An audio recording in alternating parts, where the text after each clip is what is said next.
everyone, so we have two projects this week. The first project is going to be a skull display, and the second is going to be a creepy bust. So for the first project, you're going to need a skeleton. For mine, I found this guy at 99-cent store. I liked him above the others because the wings look really cool. It's got him, of course, 99-cent store. This was at 99 cents. If you don't have a 99-cent store, you can also get a skull in the same size that's unwinged at Dollar Tree.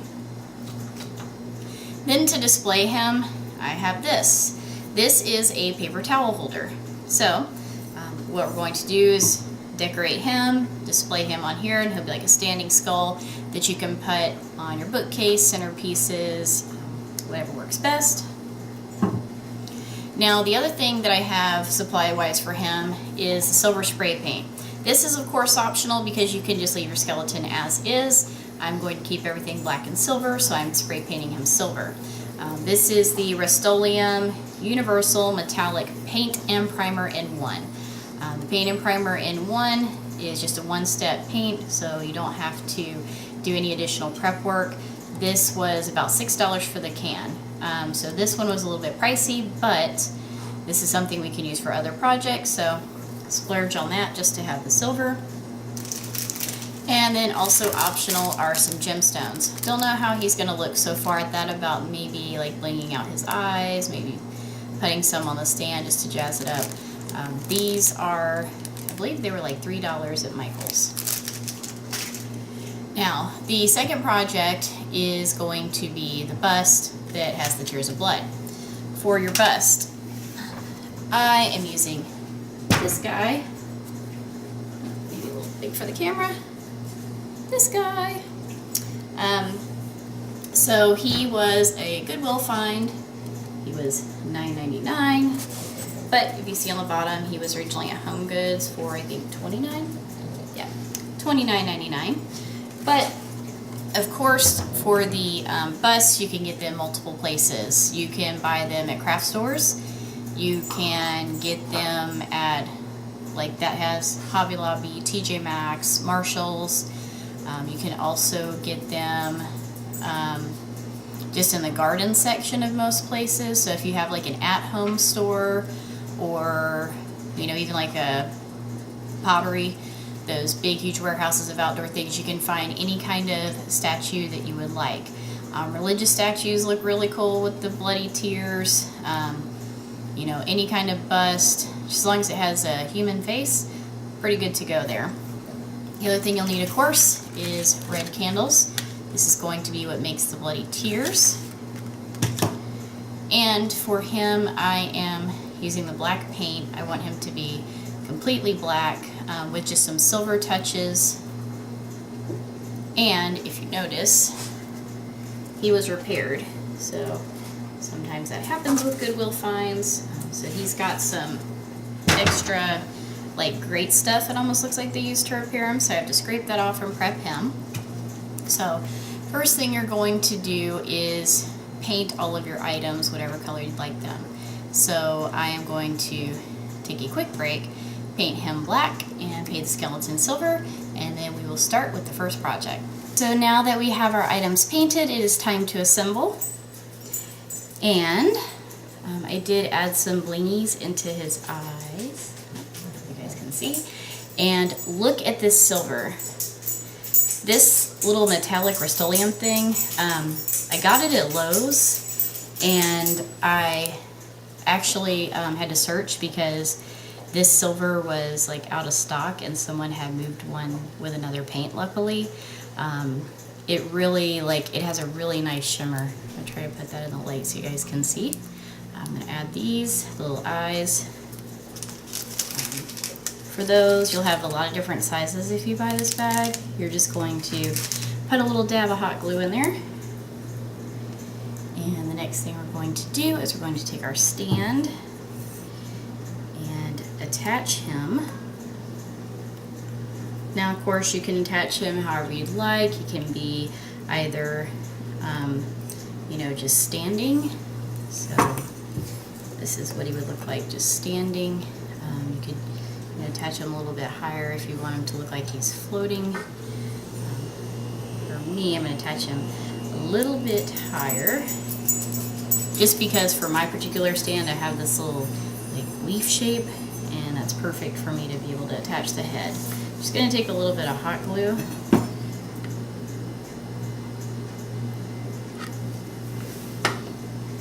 I'm going to attach him from the back so that I can line him up centered.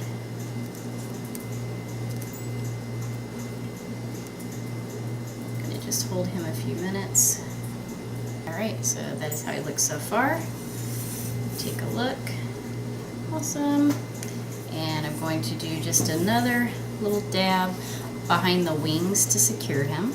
That way he's not wobbling around. Alright guys, so that is the skull project. As you can see, that one's fairly easy. Now with the paper towel holders, you can use all kinds of different ones. Of course, when I went to look for them, I just went through Goodwill and they had dozens to choose from, all kinds of different designs. Some are fancier and had like bigger bases.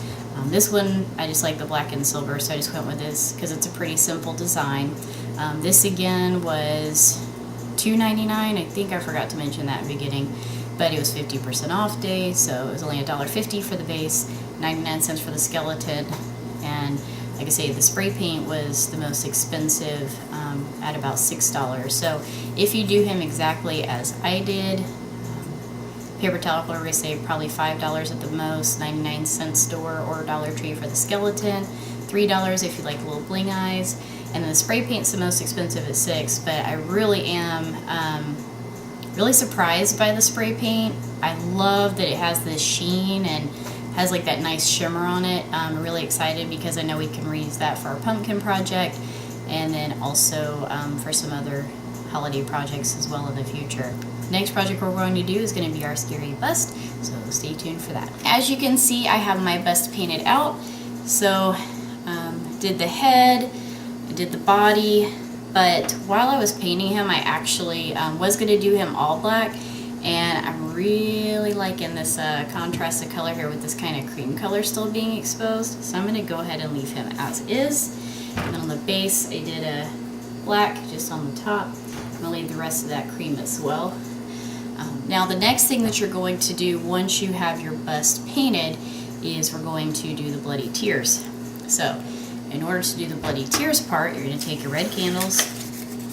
So the supply list is going to be changing from the candles to either a red or a glow-in-the-dark paint, because I will show you a little outtake of what the wax did. I thought the wax was going to be good for a nice 3D effect with the red and look more realistic, but the wax goes everywhere. It drips off the face, it drips on the rest of the statue, it goes like sideways and everything because you can't control it. It's just going to go how it wants to since it's just free flowing.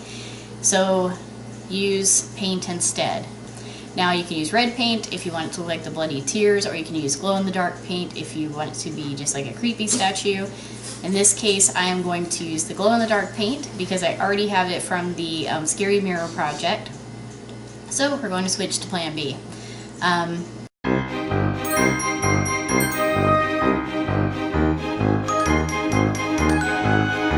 So now I'm going to take paint, as will you if you heed that warning, and paint in the eyeballs and also some teardrops on him. So just going to do that with our little brush that was in our kit, that was in the supply list. The $9.99 brushes from the, I think it's Artist Touch. No, I'm sorry, Artist Loft from Michaels. And then the glow-in-the-dark paint or red. Here is the finished product on the creepy statue.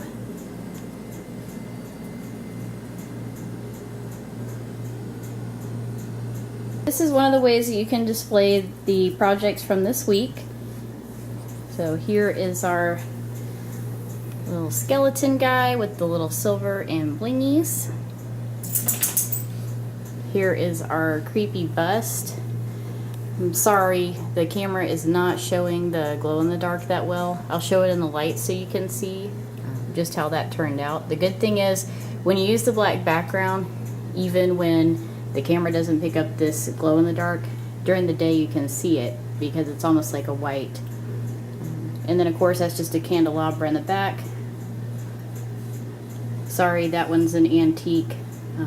You're gonna have to kind of hunt something down similar, but you can find some things at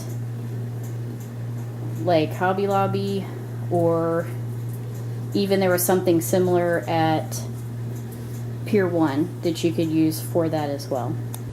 So there is a better shot so you can see how the face looks.